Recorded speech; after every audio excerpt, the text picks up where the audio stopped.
This is just a sample of the audiobook. To get the complete audiobook, access the link posted in the first comment. What to expect. This audio prep is based on the latest ACE Fitness textbook, The Exercise Professional's Guide to Personal Training. I will go chapter by chapter and point out all of the key information that is required for the exam. The previous American Council on Exercise Personal Trainer Manual 5th edition is still a valid tool to use, as the exam itself has not changed. The new guide has the updated pre-participation screening, blood pressure categories, and introduces the new ACE mover method and ABC approach.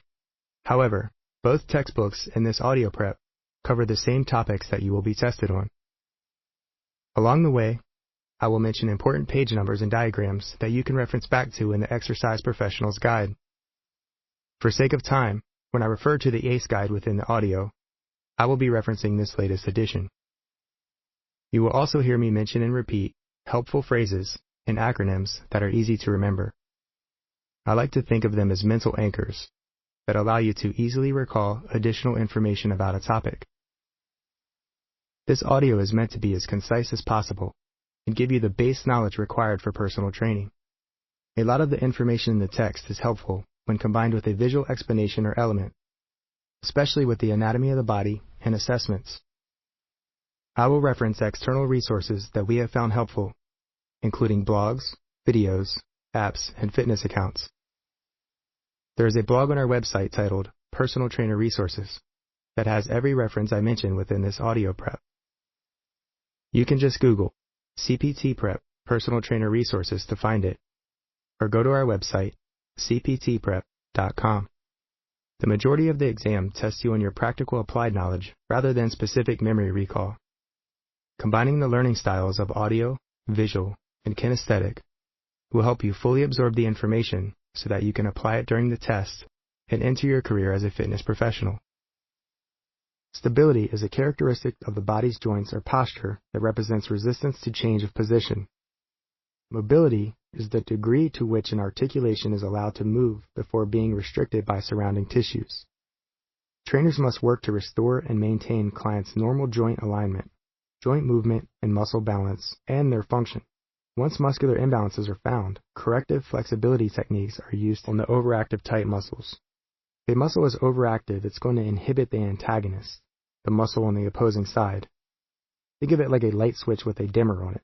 When working optimally, the muscle is signaled by the nervous system and full activation occurs, but when a muscle is inhibited by its antagonist or lengthened and weak, it does not get the full signal from the nervous system.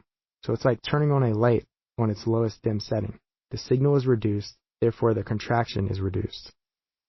Balance describes our ability to maintain the body's center of gravity over our base of support. Postural stability is the ability to prepare, maintain, anticipate, and restore stability of the entire human movement system. Proprioception is the key to having good balance. Think of proprioception as our central nervous system's ability to talk to our muscles, or in other words, our brain's ability to talk to our body. In order to have good proprioception, we must have optimal length tension, force-couple relationships, and joint function. Kinetic chain imbalances can alter balance and cause neuromuscular inefficiency. Think of a kink in a garden hose. Once the hose has a kink, the water flows more slowly or not at all. Imbalances and injuries are like a kink in our system, and they inhibit our ability to activate and control our muscles synergistically. Flawed movement patterns can also alter the firing order of the muscles activated, which alters movement patterns and decreases neuromuscular efficiency. We want to straighten the body before we strengthen it.